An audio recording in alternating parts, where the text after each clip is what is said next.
Currently on screen is the winner for the last video's Steam code raffle. Make sure you have contact information under your profile so that I can reach out to you and you can claim the Steam code of your choice. You can look in the description below to find a complete list of games for your selection. To find out how you can win a game of your choice, just stick around to the end of the video. Thank you for your time, and now on to the main feature.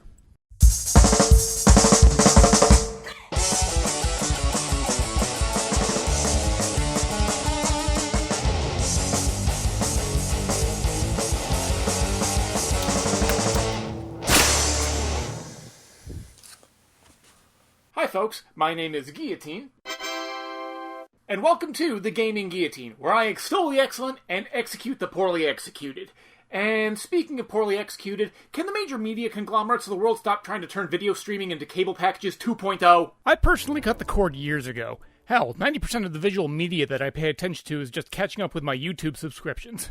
And I have Amazon Video through my Prime membership, but otherwise I see these media companies trying to lock off content, and quite frankly, I don't have the patience for it. That being said, it makes sense that I retreat to the past for TV shows that I watched when I was growing up. Lately, I've been thinking about one particular show. I don't remember how I came across the Dukes of Hazzard, but I do remember the antics and adventures of Bo and Luke Duke, Daisy, Uncle Jesse, and Crazy Cooter in their quest to not fall for the plots of Boss Hogg and his #1 lackey, Roscoe Coltrane. The show was pretty popular, running for about 7 seasons. It spawned about 4 movies and a plethora of merchandise in order to get people prepared for the next week's adventures. Those adventures also usually entailed a bunch of skillful driving on dirt roads, a southern-style brawl, and at least one stylish car jump per episode. Not the most complicated of storytelling, but I can see why I found it appealing while I was a kid. I even still have one of my childhood toys. That being said, it's even easier to see how people would see the appeal in translating that action to a video game. In fact, several video games. Much to my surprise, while I was researching, I discovered the Dukes of Hazzard has appeared on at least 7 gaming systems from the ColecoVision and ZX Spectrum, all the way up to the PlayStation 2 and original Xbox, with 5 unique games. However, instead of diluting focus and spreading the attention between all of them, I'm going to strictly cover the one that's part of my childhood. That's the Dukes of Hazzard Racing for Home. I remember playing the PC version back in the day alongside titles like Test Drive Off-Road and the original Driver, You Are the Wheelman, but for the sake of convenience, I'll be playing the PS1 version because it is becoming increasingly difficult to play old PC games on modern systems, and I'm not the most technically minded sort. One thing that surprised me was that this game received the PlayStation Greatest Hits designation, meaning that it had to sell at least 150,000 copies. According to Wikipedia, it sold over 400,000, which is equally surprising when you learn that it had a fairly tepid critical response. That being said, if the game supposedly was mediocre by critical standards, it must have been doing something correct. In my guess, I'd say it was rather faithful to the show in tone and presentation, and that's true once you boot up the game and the intro theme song begins.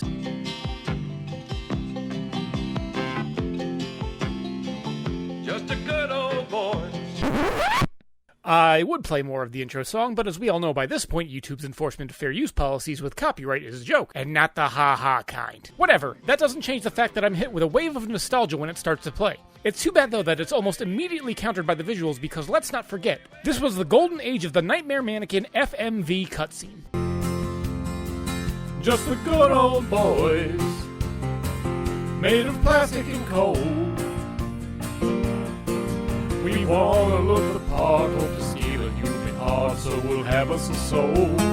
I am so glad we eventually got past that phase. Anyway, desperately bypassing the visuals, once we begin playing, it does actually set up the story, and we do find that it's very loyal to the source material. The introduction sets the tone. Bo and Luke driving around rural Georgia and preparing for an overland race, because when you drive around town in a race car, what else are you gonna do? After that, you're given control in the first segments of gameplay. Speaking to the controls, they work fine enough for a game of the time. X to accelerate, left and right on the gamepad to steer, circle to use power-ups, and L1 and R1 to scroll between power-ups, which you can gather as you race around the various environments. The racing physics are, however, let's charitably say, serviceable. As long as you stay on the main road, then your car is usually stable. It's just too bad the act of staying on the road is an accomplishment in and of itself. Turning too rapidly will cause you to start sliding very easily, and it seems that the center of gravity for most vehicles is bizarre. The most comprehensive way I can describe it is like a motorcycle with gyroscopes in the wheels that prevents it from falling over easily, but every once in a while they just absolutely flip out. With everything I've mentioned with how the cars handle, and given the fact that sometimes the level is a straight up time trial,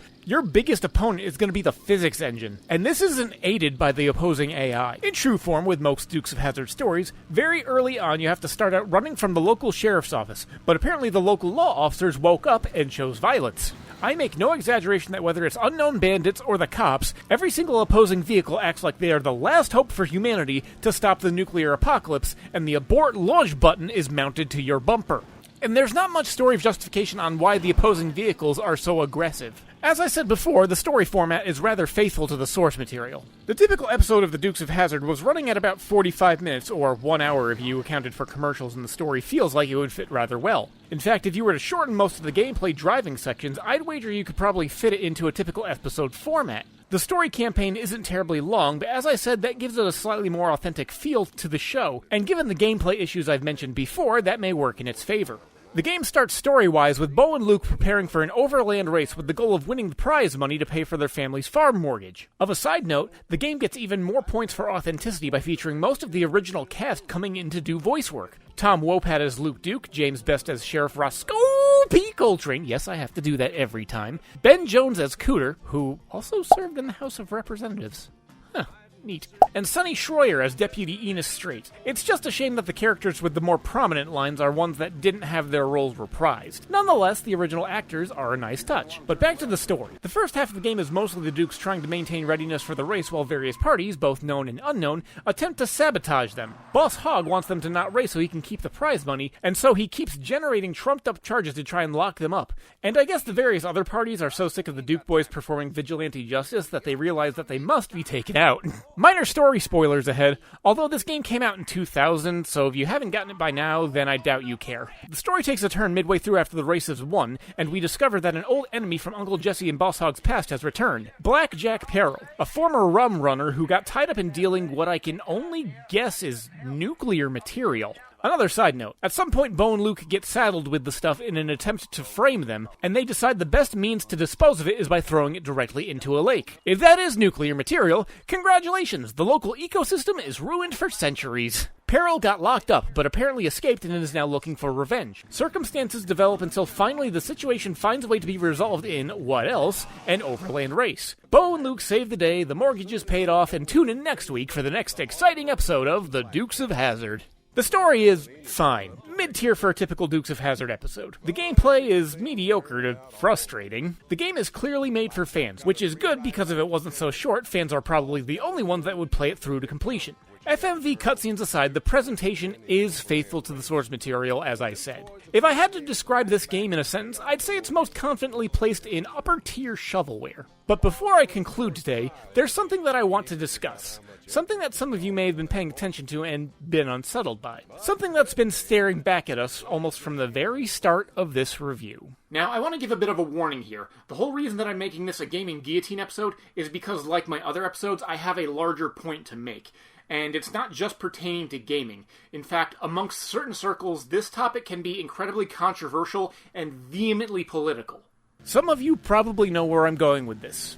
I'm addressing the Confederate Jack flag that is ever so prominently on the roof of the car that you are constantly driving in this game. You see, this is not something that I've come to comfortably as a fan of the show. This game and the franchise it's based off of are, whether intentional or not, able to serve as a means of indoctrination that can cause one to adopt what is known as the Lost Cause mythology. The Lost Cause mythology is a pseudo-philosophical and ahistorical stance that contends that the cause of the Civil War was based around more heroic and justifiable motivations, such as the attempt to defend states' rights, a claim that the war was caused by Northern aggression, or that Southerners were simply maintaining their pride, and they fought in an attempt to honor their rebellious spirit. These are lies. If you want more info to establish this, I'll have a few links in the description to video essays and lectures by the cynical historian who very thoroughly lays out the Lost Cause mythology and how it pertains to today. The Civil War was brought about because the South was afraid that the North was going to be taking away the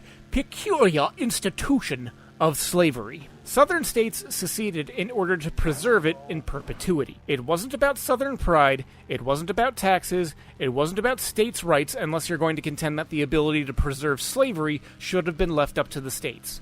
The South started the Civil War to keep black people subjugated as slaves. If you don't believe me, I'm going to read off sections from two documents. In Article 2 of the Confederate Constitution, the document founding the Confederate States of America, it reads, and I quote, No bill or attainder, ex post facto law, or law denying or impairing the rights of property in Negro slaves shall be passed. That's basically saying that the Confederate States will not pass any laws denying people to own their black slaves. If that's not convincing enough, then how about the cornerstone speech from the Vice President of the Confederate States? Again, I quote, "Our new government is founded upon exactly the opposite idea. Its foundations are laid, its cornerstones rest upon the great truth that the Negro is not equal to the white man, that slavery subordination to the superior race is his natural and normal condition. This, our new government, is the first in the history of the world based on this great physical, philosophical, and moral truth." The speech continues on to say that they believe the North is insane for thinking that black people were equal in their existence. Stop virtue signaling. Would you listen to that, folks? Stop virtue signaling. And there he is, ladies and gentlemen. Please presenting Charles, our resident flaming dipshit. It's just a flag on a car. People are allowed to believe whatever they like. That might be true, Charles, but that does not change the history of what it previously represented. Please.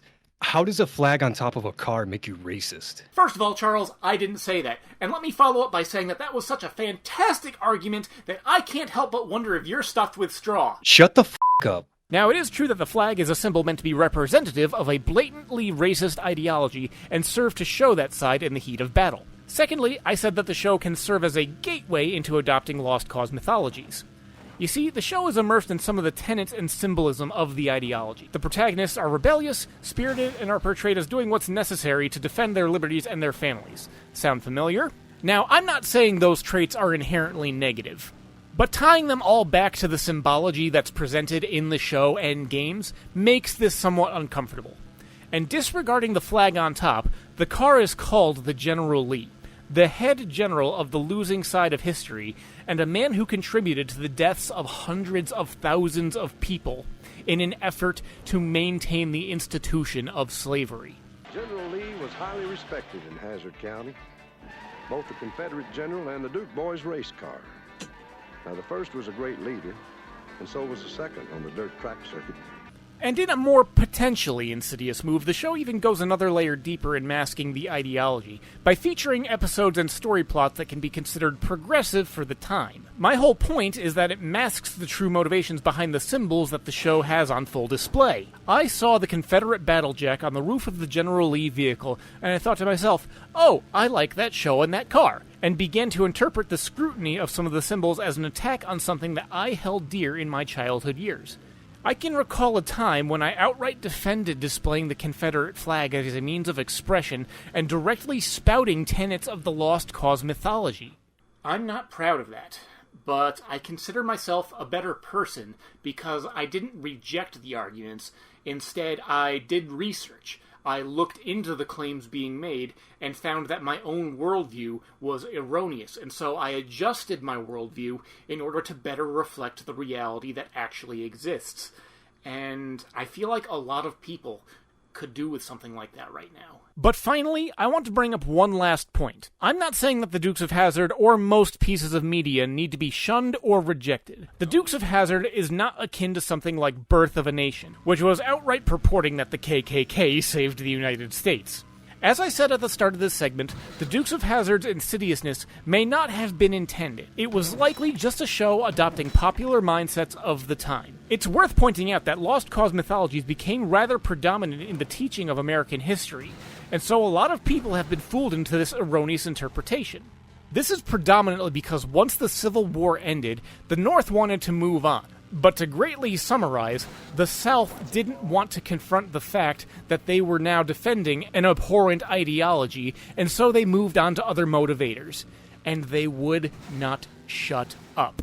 But getting back to the point, I don't feel the need to tell anyone to look poorly on this show, or other people just for liking it, because they may not even know. What I will tell people to do is maintain awareness. All media has a right to exist.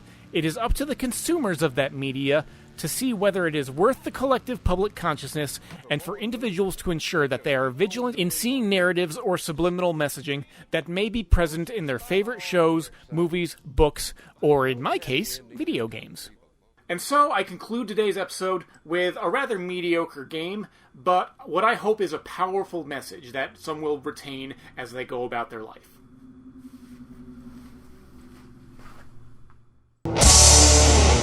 Thanks for sticking around to the end. Now that you're here, if you want to be entered for a Steam game of your choice from a list of games in the description below, then all you have to do is leave a comment that wouldn't violate Twitter's terms of service. The winner will be decided 1 week from the publication of this video, and they will be publicly announced with the publication of the next video. So make sure you have some means for me to get in contact with you under your YouTube profile, and make sure you subscribe because I do this with every video. So until next time, this is Gheeotine saying thanks for watching and keep your head on your shoulders. Now, I want to give a bit of a warning here. The whole reason that I'm doing this topic in a...